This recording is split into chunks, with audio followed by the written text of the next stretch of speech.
구약성경 느헤미야 12장에서 같이 살펴보도록 하겠습니다. 느헤미야 12장 27절부터 30절까지 말씀입니다. 느헤미야 12장 27절부터 30절까지 말씀, 우리 같이 성경책을 찾아서 보면 좋을 것 같습니다. 여러분 가지고 계신 핸드폰으로 보셔도 좋고 종이 성경을 펴셔도 좋습니다. 우리 느헤미야 12장 27절부터 30절까지 말씀, 저와 여러분이 같이 읽도록 하겠습니다.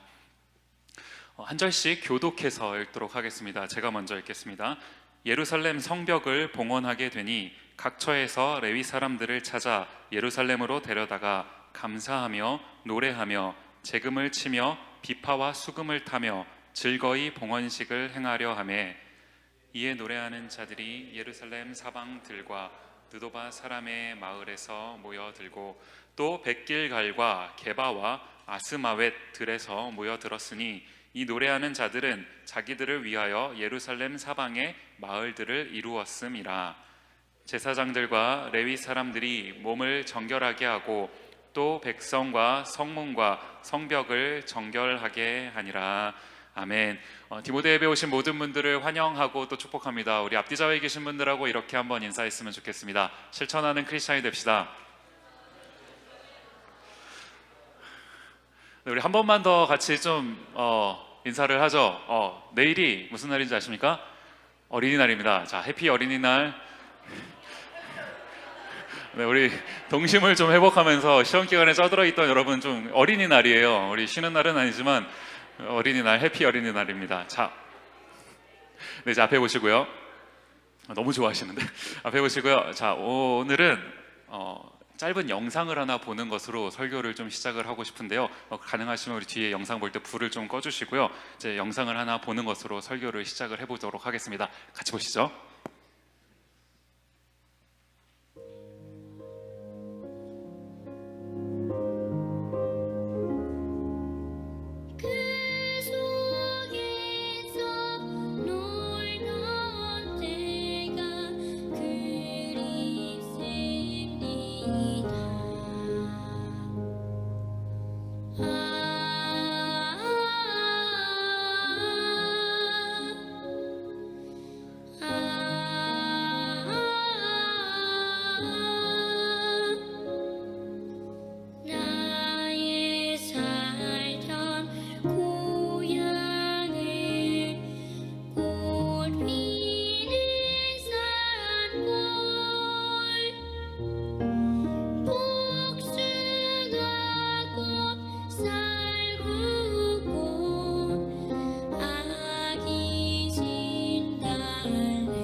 여기까지만 보겠습니다. 불을 켜주시고요.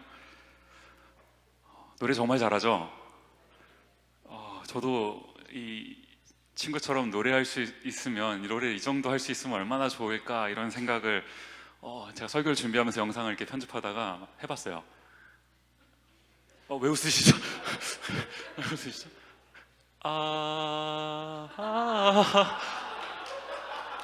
그만하고 워 하는 것 같은데 괜히 한 것 같아요. 방금 전까지 분위기 좋았는데 감흥이 깨지는 것 같은데, 방금 그만 웃으세요. 계속합니다. 이 노래를 부른 친구가요, 오연준이라는 학생인데요. 아마 초등학생 같죠? 오연준 군이 원래도 유명했더라고요. 유명하니까 TV에 나왔겠죠. 근데 이 친구가 최근에 남북 정상회담에서 김정은 위원장 앞에서 이제 노래를 또 한번 불러서 더 이제 유명해진 그런 친구인데, 제가 이번 주간에 이제 설교를 준비를 하면서 이제 말씀 묵상을 하고 있는데, 이제 문득 이 오연준 군이 이 부른 워낙 유명한 노래죠. 이 고향의 봄이라는 그 노래가 너무 생각이 많이 나는 거예요. 그래서 이제 이거를 좀 여러분과 함께 나누고 싶어서 오늘 이 영상을 좀 가지고 와서 같이 좀 보는 것으로 시작을 했습니다. 제가요 이제 이 영상을 설교를 준비하면서 이제 몇 번 반복해서 이제 봤는데 볼 때마다 제 마음 속에 이제 이 감동으로 이렇게 남는 그 부분이 뭐냐 하니까요. 어디 같으세요? 아, 이건가요? 이거 아니고요. 맨 마지막에 나왔던 그 한 구절이죠. 그 속에서 놀던 때가 그립습니다. 불러드리고 싶지만 마음만은 네, 그 속에서 놀던 때가 그립습니다 라고 하는 이 부분이요. 우리 이런 때 있지 않았습니까? 아무 걱정 안 하고 유일하게 우리가 했던 걱정이라고는 이 다음에 뭐 하고 놀까? 그 걱정이 유일했던, 그 걱정만 하고 살았던 그 시절이 있었고요. 그때 같이 놀던 친구들, 그리고 눈 감으면 선한 그 동네, 그 골목 있지 않았습니까? 우리가 어렸을 때는요, 마냥 어른이 되면 좋을 것 같았어요. 어른이 되고 싶었던 적 있지 않습니까? 근데 막상 이제 어른이 돼서요, 뭐가 어른인지 잘 모르겠는데 민증도 나오고 어디를 가도 자유롭게 갈 수 있고 이런 나이가 돼서 막상 어른이 되고 나니까 여러분 어떤 느낌이 드세요? 일단 제일 먼저 드는 생각이 뭡니까? 어른이 된 것 같지가 않다라는 느낌이 가장 먼저 들지 않으세요?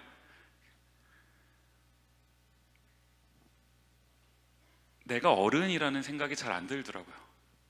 결혼을 하고 애를 낳았는데도 내가 어른이다라는 생각이 안 들더라고요. 그냥 애가 애 키우고 있는 느낌이에요. 너무 힘들면 엄마 생각이 나고, 우리 엄마는 나를 어떻게 키웠을까 이런 생각도 나고요. 그리고 또 우리가 어른이 돼서 또 드는 생각은요, 어렸을 때 생각이 참 많이 나는 것 같아요. 지금은 이렇게 뭔가 생각할 게 너무 많아요. 하루에도 막 고민할 게 너무 많은데 그냥 근심 걱정 안 하고 그냥 이 다음에 뭐 하고 놀까, 그게 유일하게 걱정이었던 그 시절 생각이 많이 나게 되는 것 아닙니까? 우리가요 어쩌다가 이렇게 많은 근심 걱정 속에 살게 됐습니까? 이렇게 근심 걱정이 많은 인생을 살게 된 게요, 우리가 이 인생의 실패자가 되어서 이런 겁니까? 그런 거 아니잖아요.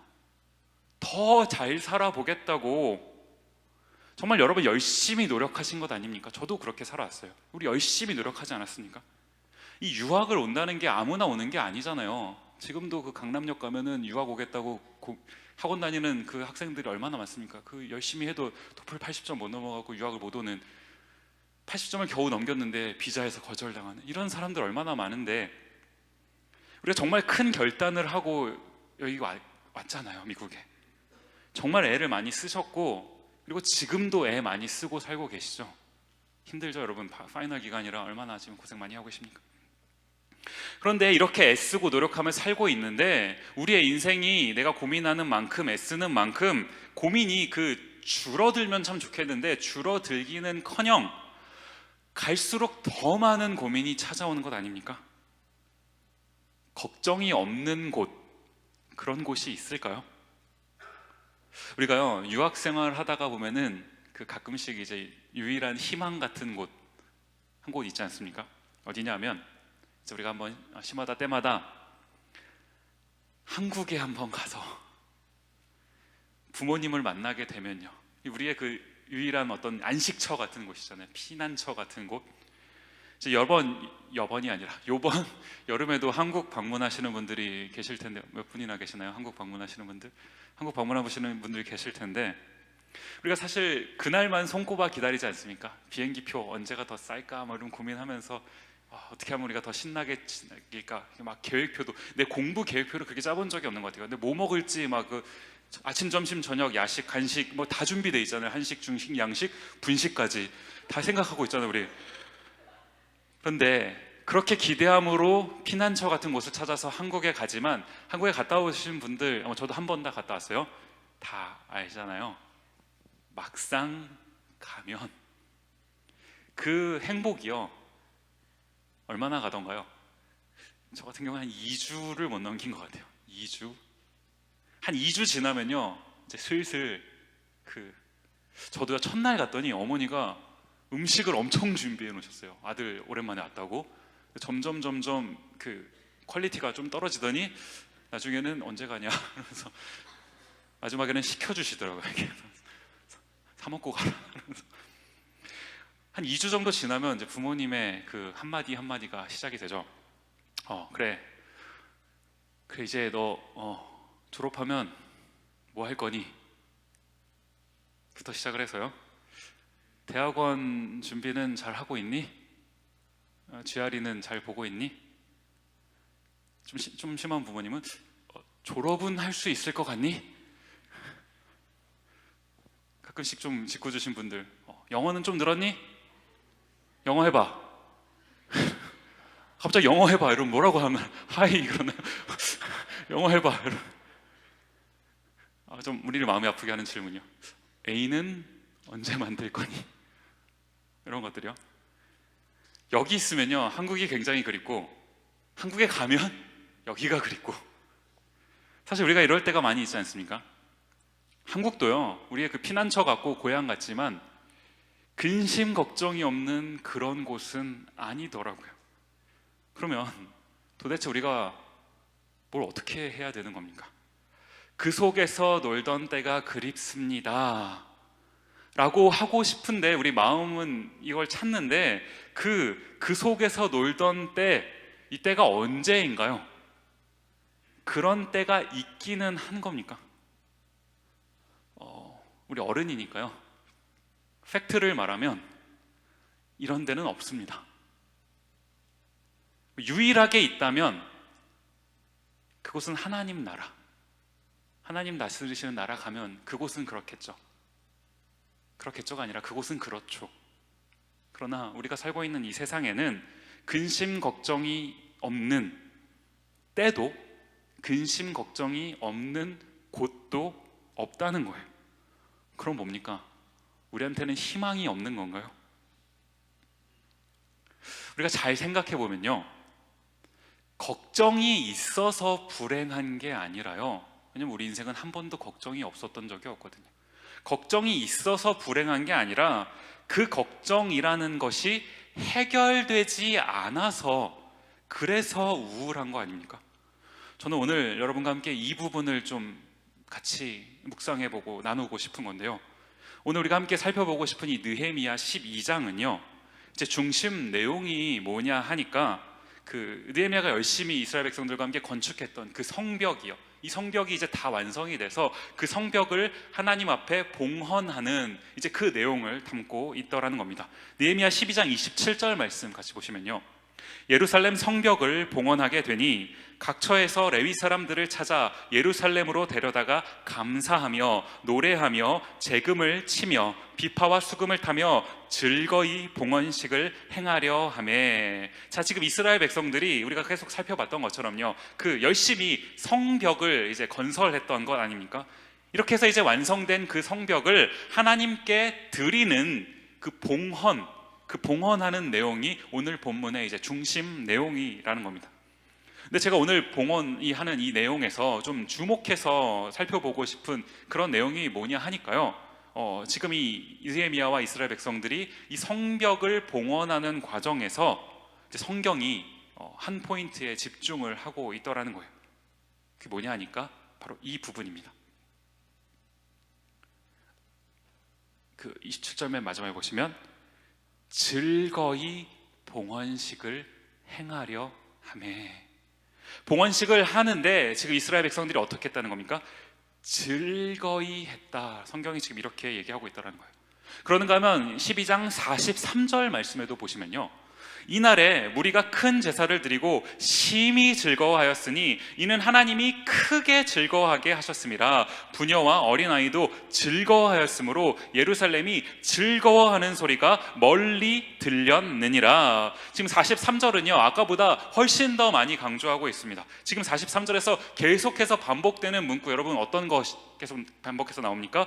즐거워했다, 즐거워했다. 이 부분이 강조되고 있는 것 아닌가요? 무려 4번이나 등장합니다. 한 절에서 4번이나 똑같은 표현이 나오고 있어요. 성경이 의도적으로 지금 이 부분을 강조하고 있는 그런 느낌이 안 드십니까?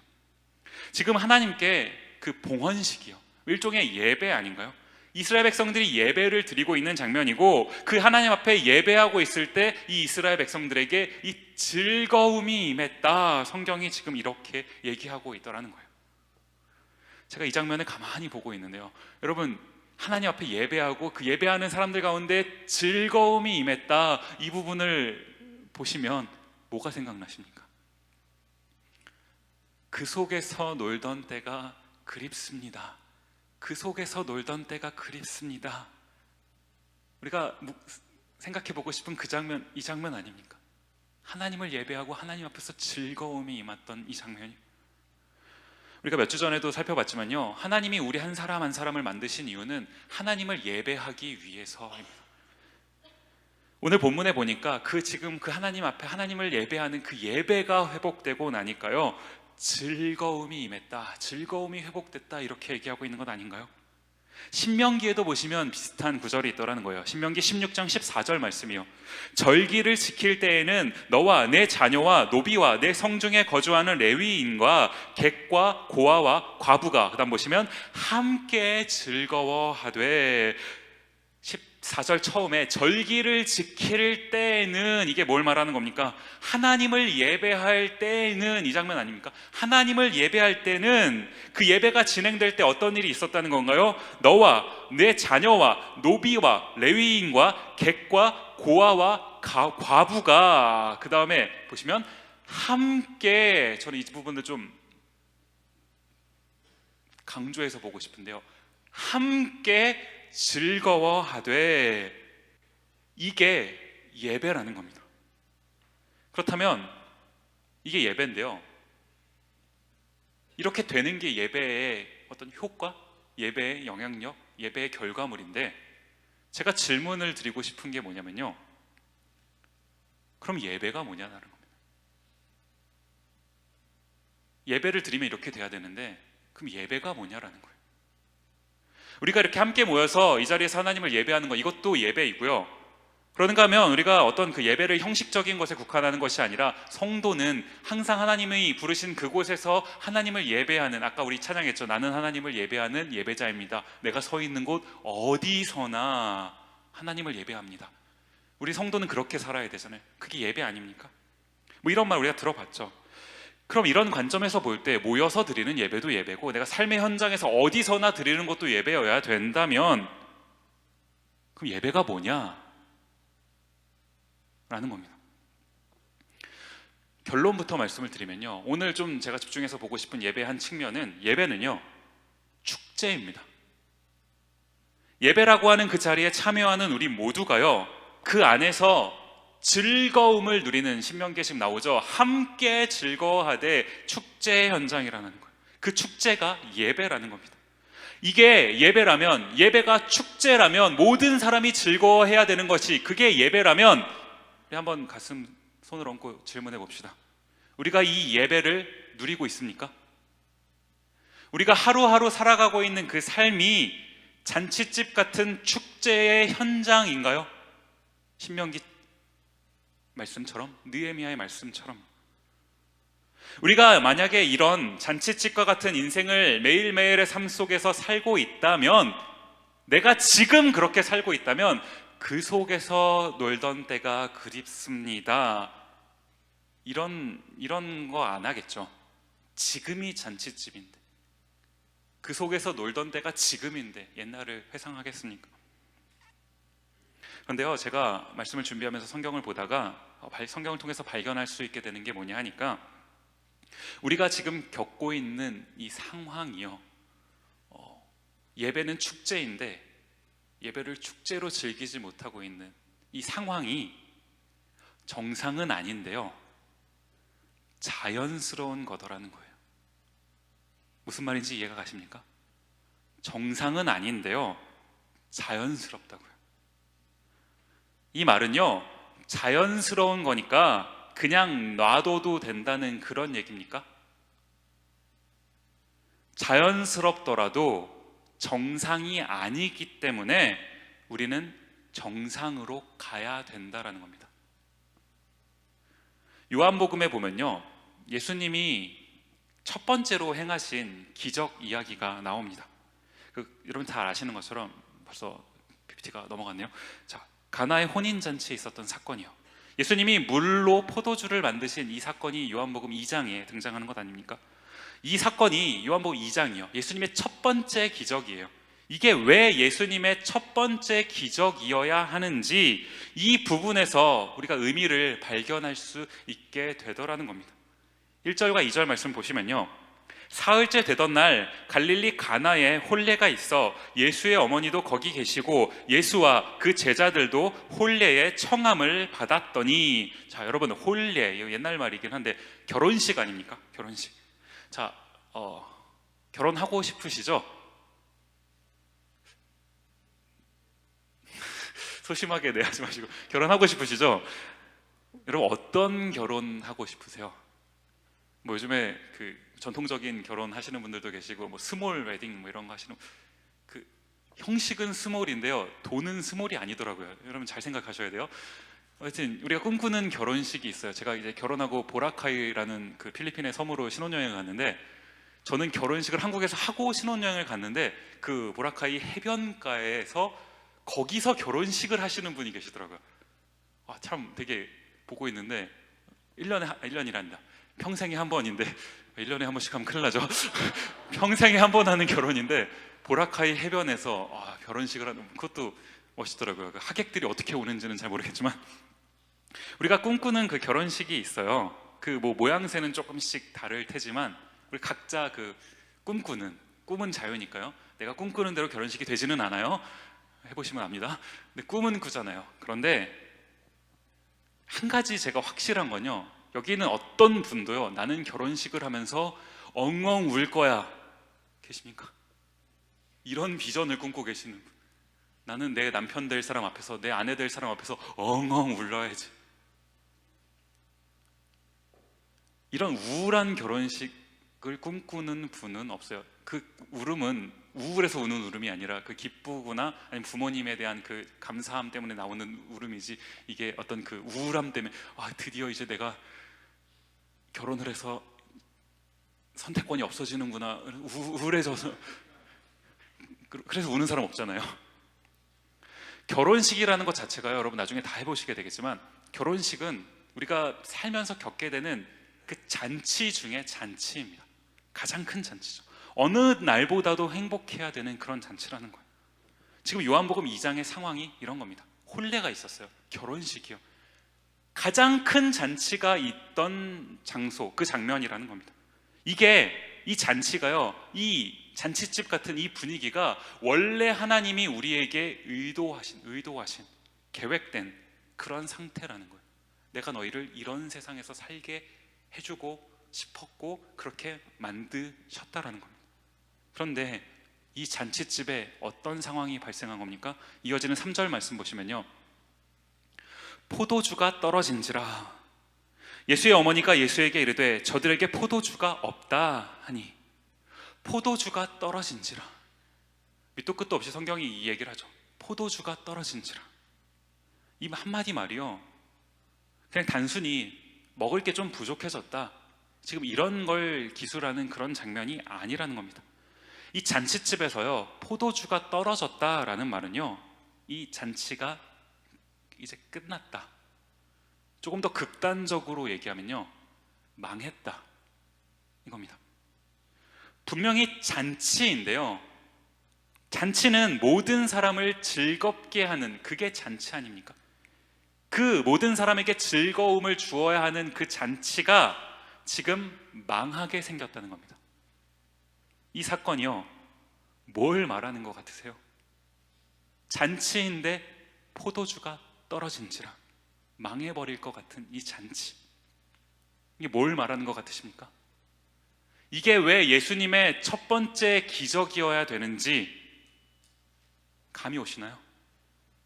지금 이 가나 혼인잔치에 있었던 이 상황, 이것이 우리의 인생이라는 겁니다. 우리는요, 우리 인간은, 여러분 창세기라는 책을 한번 유심히 살펴보십시오. 많이 읽으실 필요도 없어요. 한 2장만 읽어보십시오. 1장, 2장. 하나님이 우리 인생을 계획하실 때 얼마나 심혈을 다해서 하나하나를 창조하셨는지 거기 써 있습니다. 우리 인간이 가장 마지막에 창조된 것 아닙니까? 마지막에 창조된 인간이 가장 행복하게 살 수 있도록 하나님이 심혈을 다해서 이 세상을 창조하셨다고요. 하나님이 모든 것을 세밀하게 준비하신 겁니다. 이 세상에 있는 모든 존재가 행복하게 사는 상태, 잔치 아닌가요, 여러분? 그 잔치집 같은 상황, 그게 원래의 상태, 하나님이 이 세상을 처음 창조하셨을 때 의도하셨던 그 상태라는 거예요. 그런데 그 잔치가요, 어떻게 됐다는 겁니까? 포도주가 떨어진지라. 포도주가 떨어진지라. 그 즐거운 잔치가 망해버렸다는 거예요. 그러니까 우리가 잔치로 의도된 세상 속에 살고 있는데,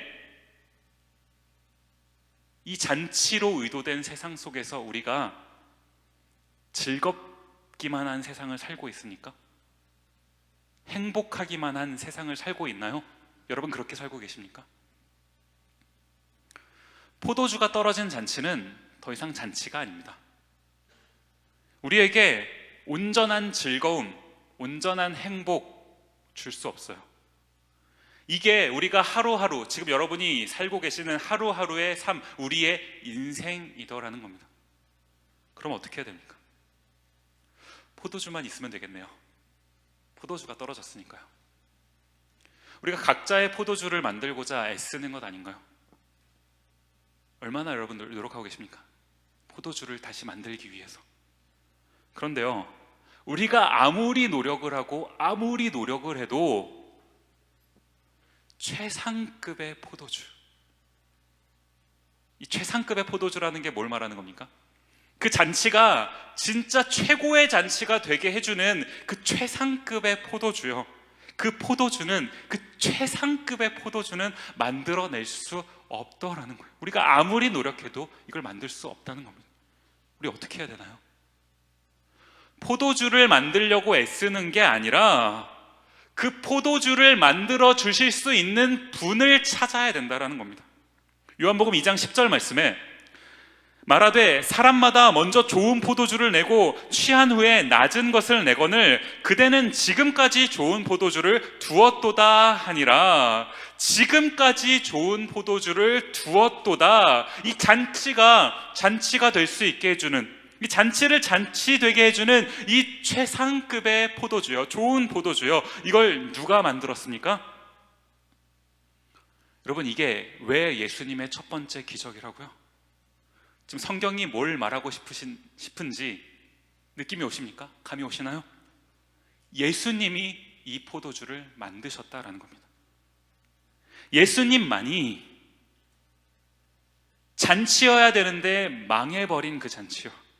그런데 그 잔치를 원래 의도된, 원래 계획된 잔치다운 잔치로 만들어줄 수 있는, 이걸 해줄 수 있는 분이 오직 한 분, 예수님밖에 없다라는 겁니다. 가나 혼인 잔치요, 잔치인데 포도주가 떨어진 잔치. 이게 우리 인생이라면 우리가 잊지 말아야 될 한 가지 뭡니까? 지금 이 가나 혼인 잔치에 비록 포도주는 떨어졌지만 우리가 잊지 않아야 될 한 가지, 그곳에 예수님이 계시다라는 사실입니다. 포도주는 없지만 예수님이 계시다라는 겁니다. 이 예수님이 그곳에 왜 계십니까? 왜 이게 예수님의 첫 번째 기적이라고요? 망해버린 잔치집 같은 이 잔치에 예수님이 찾아가 주셨다. 뭘 말하고 싶은 겁니까? 망해버린 잔치집 같은 그런 우리 인생에 예수님이 찾아와 주셨다. 그곳에 예수님이 계시다라는 겁니다. 뭐 하시려고 계십니까? 잔치를 회복시켜 주시려고요. 진정한 즐거움을 회복시켜 주시기 위해 주님이 오셨다라는 겁니다. 주님이 그 자리에 계시다라는 거예요. 제가 이런 관점을 가지고 성경을 몇 구절 좀 찾다가 보니까요, 이 예수님에 관해서 성경이 말할 때마다 이제 성경이 그것을 좀 집중해서 주목하는 어떤 표현이 있더라는 거예요. 같이 좀 찾아보고 싶은데요, 먼저 예수님께서 이 세상에 처음 오셨을 때, 이제 그 아기 예수님으로 그 마구간에 태어나실 때 있지 않습니까? 그때 성경이 이 부분을 이제 이야기하면서 어떻게 이야기하는지를 같이 한번 좀 보기를 원하는데요, 마태복음 2장 10절 말씀, 그들이 별을 보고 매우 크게 기뻐하고 기뻐하더라. 그들이 별을 보고 뭘 말합니까? 지금 깜깜한 밤이라는 겁니다. 지난번 목자 성경 공부 시간에 이제 이 목자들과는 제가 좀 먼저 이 부분을 좀 나누었는데요, 지금 이 깜깜한 밤, 이게 뭘 말하는 겁니까? 우리 인간의 처한 상황과 같지 않나요? 깜깜해서 앞이 보이지 않는 우리 인생길 같죠? 당장 내년이 어떻게 될지 내년이 뭡니까? 당장 올여름이 어떻게 될지 모르겠는데, 이번 학점이 어떻게 될지도 모르는데요, 우리가 그죠? 깜깜한 인생길 같은 거, 앞이 보이지 않아요. 그런데 그런 깜깜한 밤에 빛나는 별이요, 이 별이 누구를 가리킨다고요? 예수님. 그 밤을 빛으로 인도해 주실 분, 예수님이요. 성경이 예수님이 태어나실 때 뭐라고 기록했습니까? 매우 크게 기뻐하고 기뻐하더라. 성경이 예수님을 가리키면서 기쁨을 얘기하고 있더라고요. 매우 크게 기뻐하고요.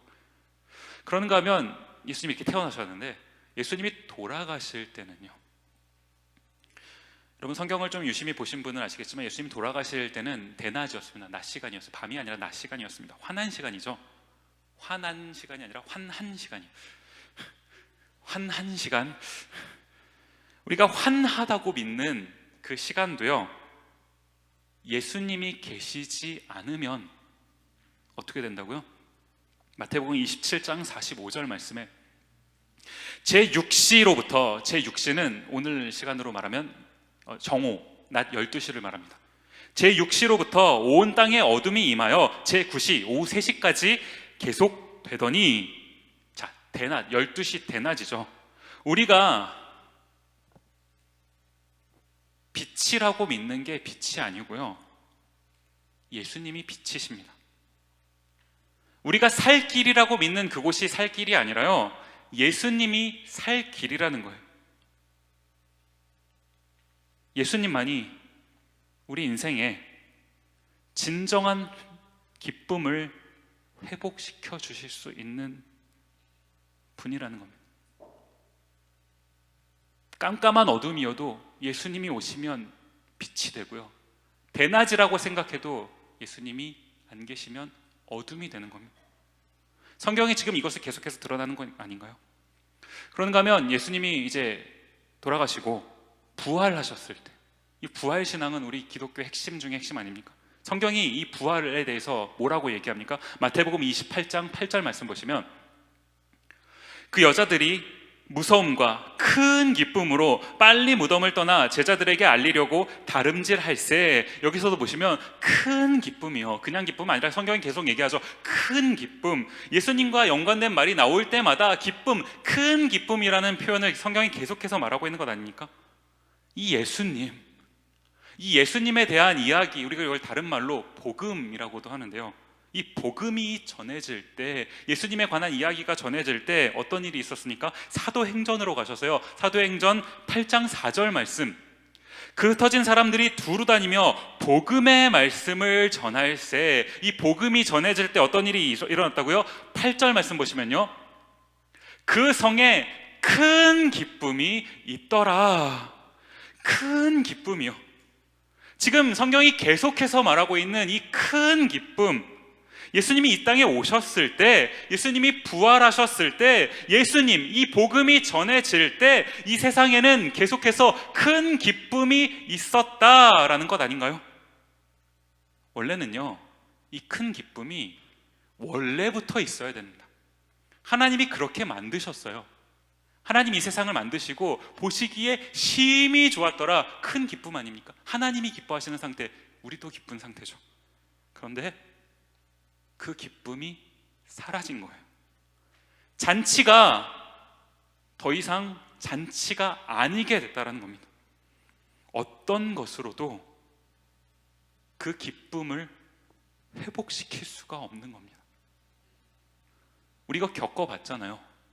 여러분, 우리가 짧다면 짧은, 살 만큼 살았다면 산 그 인생을 살았지만 뭘 한다 한들, 뭘 얻는다 한들 영원한 기쁨이 있었습니까? 우리한테 없잖아요. 우리한테는 예수님이 필요해요. 내가 이 포도주를 만들 수 없기 때문에, 내가 노력한다고 이 포도주를 얻을 수 있는 것이 아니기 때문에 이 포도주를 만들어 줄 수 있는 내가 아닌 외부로부터 임하는 그 힘이 필요하다고요. 그게 예수님입니다. 다행이요, 정말 다행스럽게 이 예수님이 그 망해버린 잔치에 계셨습니다. 우리 인생에도 이 예수님이 계세요. 이 예수님을 누리는 것, 이게 예배 아닙니까, 여러분? 이게 유일한 우리의 잔치를 회복시켜 줄 수 있는 방법 아닙니까? 한 설교에서 영상을 2번을 보는 거는 좀 좋지 않다라는 생각이 들어서 한 번도 그래 본 적이 없는데, 제가 오늘 설교를 준비하면서요, 그 오늘의 설교의 그 메시지를 이렇게 좀 이렇게 담아놓은 듯한 그런 영상을 하나 발견을 했어요. 그래서 오늘 이제 설교를 마무리하면서 여러분과 이 영상을 좀 보면서 같이 좀 묵상해보는 시간을 갖기를 원하는데요. 즐거움이 없어져 버린, 그 망해버린 것 같은 잔치, 망해버린 잔치 같은 그 인생, 좌절, 그 인생. 그런데 그 인생 가운데 어떻게 기쁨이 회복되는지, 우리 같이 한번 영상을 보시면서 이 부분을 좀 묵상을 했으면 좋겠습니다. 같이 보시죠.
반주를 좀 부탁을 드립니다.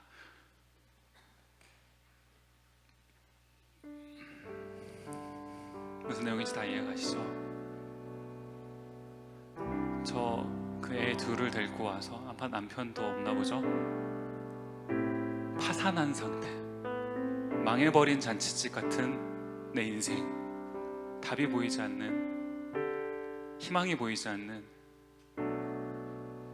그런데 그 한 인생에 좀 우연히 어떤 사람이 그 인생에 찾아온 건 아닙니까?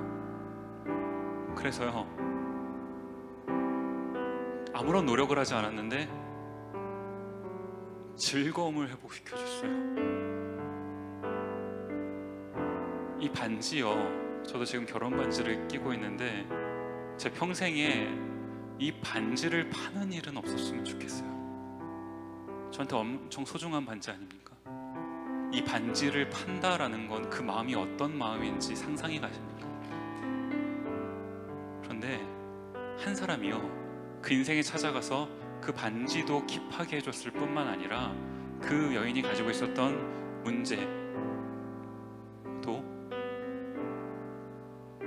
일정 부분 해결을 해주었어요. 물론 이 사람은, 영상에서 봤던 사람은 그 문제를 완전히 해결시켜줄 능력은 없죠. 그러나 우리 인생에 찾아오시는 예수님은 우리가 가지고 있는 문제를 완전히 해결시켜 줄 수 있는 분입니다. 완전히요. 망해버린 것 같은 잔치집 같은 그 인생을 살고 있는 우리에게, 우리가 예수님이 우리 인생에 오시게 해달라고 뭘 했습니까? 우리 자격이 있어서 예수님이 오셨습니까? 돈을 드렸나요? 뭘 했습니까? 아무것도 한 거 없는데 그냥 예수님이 우리 인생에 계셨어요. 찾아와 주셨다고요. 지금 여러분의 인생에 예수님이 계시다고요. 왜요? 이 인생을 다시 잔치집 같은 인생으로 바꿔주시기 위해서 이 예수님이 계시다고요. 우리가 해야 될 것 딱 한 가지요. 이 예수님을 누리면 되는 겁니다. 그게 예배예요. 그게 예배자입니다. 나의 포도주 만들려고 애쓰지 마세요. 여러분, 파이널 기간이라 시험 공부하시느라 힘드시죠? 열심히 공부는 하십시오. 그러나 내가 나의 포도주 만든다고 내 문제가 해결되지 않아요. 그것이 나의 인생을 책임져 주지 않는다고요. 우리는 끊임없는 포도주가 떨어진지라 상황에 날마다 놓이게 됩니다. 그 끊임없는 포도주, 그때마다 만들 능력이 우리한테 있습니까? 없어요. 하나도 만들 수 없어요. 우리가 집중해야 되는 것은 그 포도주를 만들어 주실 수 있는 예수님이요, 그 예수님을 내 마음에 모시면 되는 겁니다. 그 예수님을 누리면 우리가 어떤 상황을 만나더라도 그 주님이 포도주를 만들어 주시는 겁니다. 잔치집을 잔치집 되게 해주신다고요. 이 예수님을 간직하셔야 되는 것 아닙니까? 뭐가 그렇게 중요합니까? 이 예수님보다 뭐가 그렇게 중요합니까? 우리 오늘 이 찬양을 함께 부르기를 원하는데요, 수많은 무리들 줄지어, 이 찬양인데 우리 2절 가사를 좀 고백을 했으면 좋겠어요. 나의 계획이 실패하고, 혹시 한번 가사를 띄워주시겠습니까? 나의 계획이 실패하고 나의 소망이 끊어질 때, 나의 계획이 실패하고 나의 소망이 끊어질 때, 요한복음 2장에 나왔던 포도주가 떨어진지라 같은 그 상황 아닙니까? 이스라엘 백성들이 느헤미야를 통해서 계속 우리가 살펴봤던 것처럼 우리 민족에게는 희망이 없다, 우리는 완전히 망해버렸다, 이런 상황 아닙니까? 그때요, 예수님이 그 자리에 계셨다고요. 이스라엘 백성들에게 하나님이 느헤미야를 보내주셨다고요.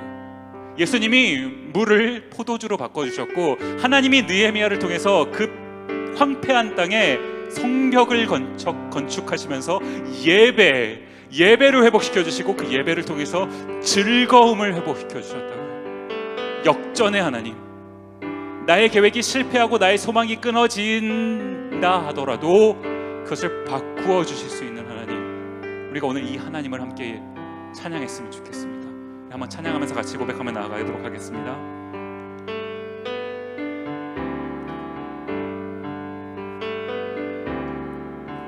나의 계획이 실패하고 나의 소망이 끊어질 때, 나의 소망이 끊어질 때, 삶의 주관자 되신 그분 앞에, 삶의 주관자 되신 그분 나의 무릎을 꿇어 경배하네, 꿇어 경배하네, 나의 삶을 그분께 맡길 때, 나의 삶을 그분께 맡길 때 비로소 나의 마음 평안해, 비로소 나의 마음 평안해.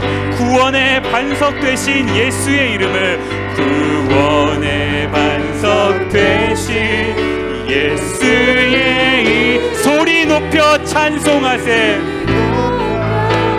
찬송하네.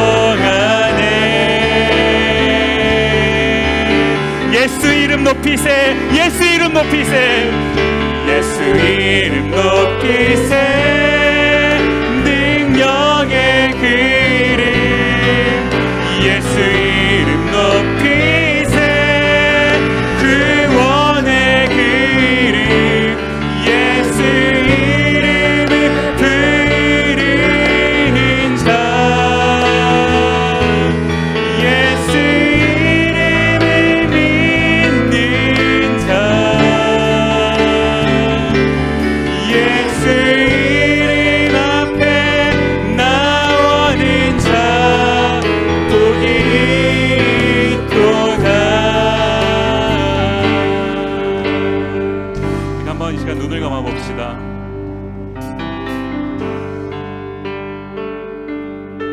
이 시간 우리가 하나님 앞에서 정직하게 나의 상황을 고백하며 나아가기를 원하는데요,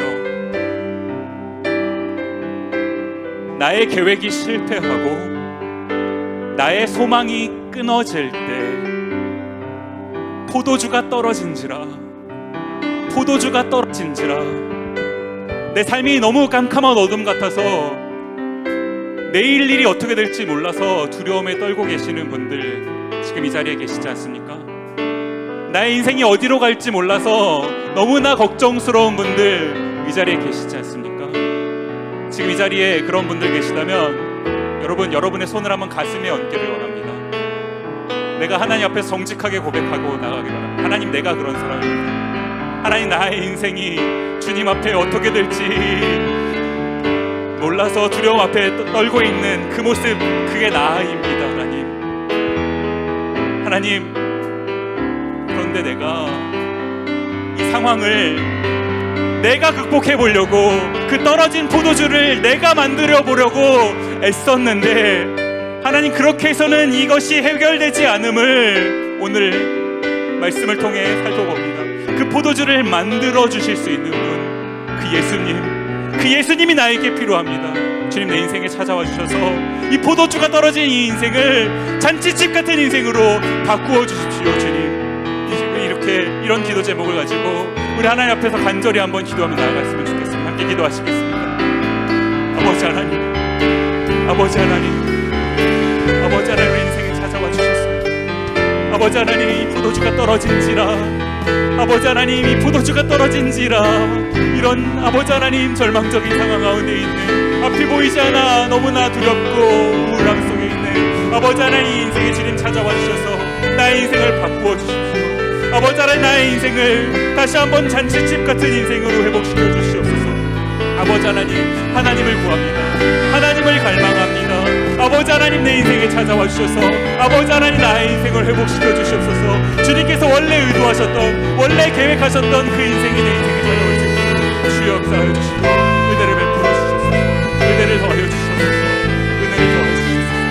아버지 하나님, 아버지 하나님, 찾아와 주셔서 나의 인생을 회복시켜 주시고 나의 인생을 바꾸어 주시옵소서.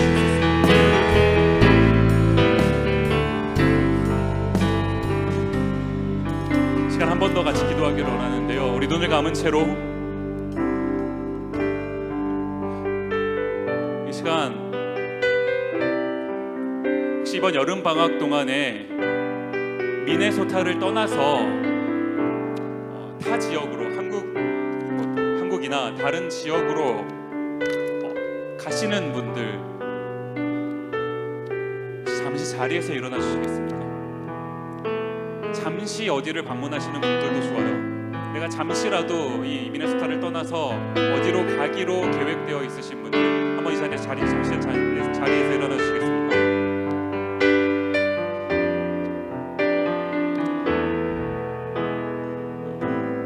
한 번 더 같이 기도할 때 이렇게 기도했으면 좋겠습니다. 여러분이 계획하시는 그 어떤 곳이, 여러분 이제 어떤 마음을 갖고 그 자리에, 한국이든 그게 어디든 가시는데 뭐하러 가십니까? 즐거움을 누리러 가시나요? 그것도 중요해요. 여러분 고생하셨는데 내가 나의 즐거움이 회복되는 것 참 중요한 일입니다. 그런데 우리가 그뿐만 아니라요, 내가 가는 그곳에서 누군가의 즐거움을 회복시켜 줄 수 있는 그 일을 감당해 보시진 않겠습니까? 우리 아까 전에 영상에서 봤던 그 보석 가게 주인처럼요, 나의 작은, 아니 어떠면 큰 그 희생이 누군가의 즐거움을 회복시켜 줄 수 있다면, 나로 인해서 이 주의 복음이 전해지고 누군가의 즐거움이, 진정한 즐거움이 회복될 수 있다면 우리 가는 곳에서 그런 역할을 감당해야 되지 않겠습니까? 여러분, 우리가 가는 그곳에 우리는 그냥 내가 놀러, 내가 쉬러 가는 것이 아니라요, 내가 선교사가 돼서, 단기 선교사가 돼서 선교적인 측면을 가지고 가는 겁니다. 주의 복음을 가지고 주님 이곳에 진정한 기쁨을, 진정한 즐거움을 회복시켜 주십시오, 나를 통해 이루시옵소서, 이런 마음으로 가는 겁니다. 시간 함께 우리 이 떠나는 지체들을 놓고 같이 기도했으면 좋겠습니다. 이곳에 남은 여러분들도 마찬가지예요. 저와 여러분 이곳에 남아서 우리도 그 역할을 감당하는 겁니다. 우리도 그렇게 삽시다. 우리 같이 한번 이 부분을 놓고 하나님 앞에 간절히 기도하는 시간 갖도록 하겠습니다. 기도하시겠습니다.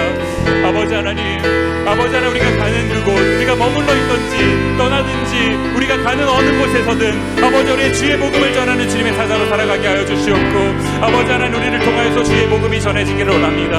아버지 하나님, 우리가 주님의 이름을 높이며 나아갈 때 아버지 하나님, 우리가 만나는 곳마다 아버지 하나님, 우리를 통하여서 주의 복음이 전해질 수 있게 하시고, 우리를 만나는 어떤 사람이 아버지 하나님, 우리를 통하여서 진정한 즐거움을 회복할 수 있도록 아버지 하나님, 우리가 이 역할을 감당하기를 원합니다. 아버지 하나님, 단순히 나를 위해서, 나만을 위해서 살아가는 인생이 아니라 내가 누군가를 위해서 살아가는 인생 살게 하여 주시옵소서. 나를 통해서 아버지 그 사람의 인생이 변화될 수 있도록 주여 역사하여 주시옵소서. 그 일에 나를 사용하여 주시옵소서. 아버지 하나님, 우리가 남는 자라 떠나는 자라 아버지 하나님, 그 역할을 감당하는 주님의 백성들 되게 하여 주시옵소서. 아버지 하나님, 어느 곳에 있든지 어느 자리에 있든지 주님의 자녀들 기억하여 주시고 하늘의 은혜로 이들을 하나님 축복하여 주시옵소서. 아버지 하나님, 이들을 감사하여 주시며 한 사람 한 사람에게 주님께서 안수하여 주시며 주여 주의 은혜가 이 삶에 아버지 하나님 넘치게 하여 주시옵소서. 어느 곳에 가든 아버지 하나님, 이들의 불꽃 같은 눈동자를 지켜주시며 아버지 하나님, 하나님 안에서 진정한 즐거움을 회복할 수 있도록 주여 역사하여 주시옵소서.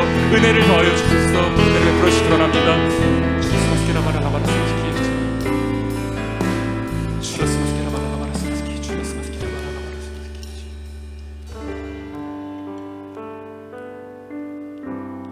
고마우신 아버지 하나님,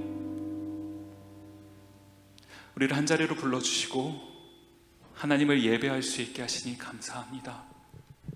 하나님, 우리가 잔치집 같은 인생을 살아야 하는데 그런 인생을 살지 못하고 있습니다. 우리의 죄악이 우리의 삶을 그렇게 살지 못하고